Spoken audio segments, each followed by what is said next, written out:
பராசக்தி அப்பத்தா அன்புடன் டிவி கண்ணம்மைய பத்தா டிவி பார்க்கையிலே சப்ஸ்கிரைப் டச் பண்ணிட்டு பாருங்க. காரைக்குடியில் லலிதா முத்துமாரியம்மன் பிரம்மாண்ட கோவில் மீனாட்சிபுரத்தில் அருமையாக கிட்டத்தட்ட பல கோடி மலர்களால் அலங்கரிக்கப்பட்ட அற்புத பூ அலங்காரம்.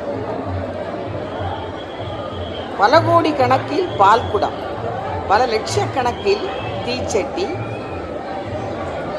அழகு குத்துதல், ஆயிரக்கணக்கில் பறவை காவடி, இளம் சிட்டுக்கள், பிள்ளைகள்,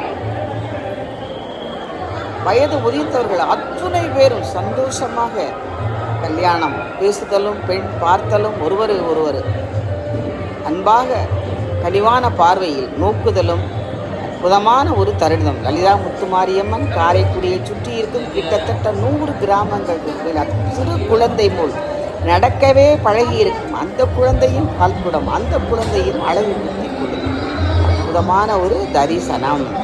அப்பத்தாவும் பவானி செல்லியாண்டியம்மன் கோயிலில் அழகு குத்தி இருக்கிறேன். கல்பாக்கம் கருமாரியம்மன் கோயிலில் 2 முறை பூக்குழி இறங்கி இருக்கிறேன். அதனால் அப்பத்தாவுக்கும் சமயபுரம் மாரியம்மனுக்கும் முத்துமாரியம்மனுக்கும் கருமாரியம்மனுக்கும் அற்புதமான ஒரு அருமையான ஒரு ஆன்மீக தொடர்பு எப்பொழுதுமே உண்டு. அதனால் அப்பத்தா எவ்வளவு தார் ரோட்டில் நடந்தாலும் சுடாது, கால் ஒன்றும் ஆகாது.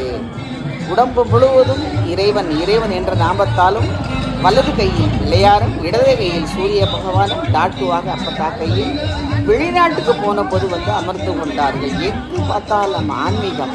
ஆச்சி ஆச்சி ஆச்சி நல்லா இருக்கீங்களா, அப்பத்தா நல்லா இருக்கீங்களா, ஐயா நல்லா இருக்கீங்களா, கனிவான பார்வை, அன்பு ஒன்றே அத்துணையையும் நமக்கு தேடித்தரும் அருமையான ஒரு தருணம். பார்க்கையிலே வேண்டியது நினைத்து பாருங்கள், அத்துணையும் நடக்கும். நீங்கள் நினைக்கையிலே அப்பத்தாவும் நினைப்பேன், அது உடனே காரிய சித்தியாகும். அருமையான ஒரு தரிசனம். காரைக்குடி முழுவதும் சுற்றி இருக்கும் கிராமங்களும் அனைவரும் எங்கு பார்த்தாலும் அன்னதானம், எங்கு பார்த்தாலும் தண்ணீர் பந்தல், அருமையான ஒரு அற்புதமான ஒரு ஏற்பாடுகள். நாளை மாலை 5 மணிக்கு பூக்குழி இறங்குதல், அத்துணையும் அருமையான ஒரு தரிசனம். நாளைக்கே நிறைவு. பங்குனி திருவிழா, காரைக்குடி லலிதா முத்துமாரியன் திருவிழா 10 நாட்களாக அற்புதமான அருமையான ஒரு தரிசனம்.